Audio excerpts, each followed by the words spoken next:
The shrink era, maybe it's hit its cyclical peak and we could see some improvement for some of these companies. Joining me now is Michael Lasser, equity research analyst at UBS. Michael, welcome.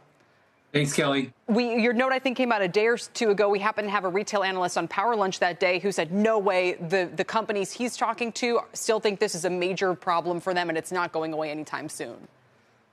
Well, keep in mind that the market tends to look forward 6 to 12 months. And we think this factor will improve in the coming future for 3 reasons. One, shrink has been up and down historically. We went back and looked at 20 years of conference call transcripts and found that mentions of shrink, they go up, they go down. Number 2, retailers are not just sitting still letting this happen to them. They're taking action to try and address it by implementing technology and other factors. For example, we spent time with the leadership at Dollar Tree yesterday, and they said one of the products that they're seeing very high levels of shrink is men's underwear.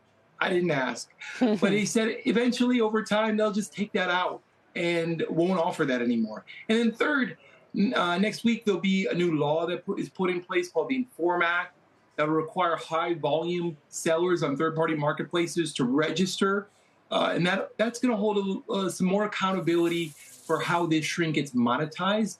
So over time, we do think that this will be a tailwind for the profitability of several retailers. You're right. And one more before I get to the names. Obviously, a big change in legislation like that could finally kind of tackle this problem. But just to use your example, if Dollar Tree stops selling men's underwear because people are stealing it, that doesn't sound like a very good business proposition. Well, ultimately, it's a business proposition that's going to fall on all of us as consumers, because either these retailers are going to take these products out or they're going to pass along the increased cost, because ultimately this is a cost, in some case a very steep one that's borne by the very brave men and women who work in retail, but they're going to pass that cost along to you and I as consumers. So we're going to be the ones that ultimately bear the burden of that. But because they're in the business of trying to maximize their profitability, and they will do that over time. No, they have to stay in business. And if people are stealing their inventory, they're going to have to do something, raise prices or what have you to try to keep a go of it. If you're right and things get better in the next couple of months because of legislative changes or otherwise, who could benefit the most? Which stocks do you think people would want to buy now on this kind of current weakness? So the dollar stores have been hammered on this shrink.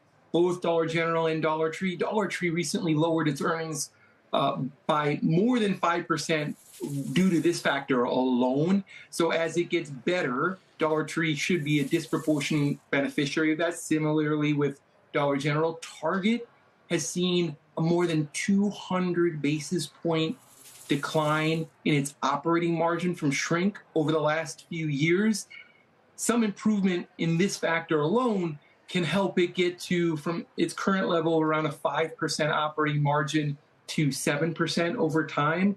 These are a couple of the names that stand to disproportionately benefit from shrink when it does get better. One final observation, and maybe it's changed since 2021, but that year it turned out that 37% of shrink was external theft, 29% was due to internal theft. Do you think internal theft is still a problem, and does it change the way that the nature by which companies might have to tackle this?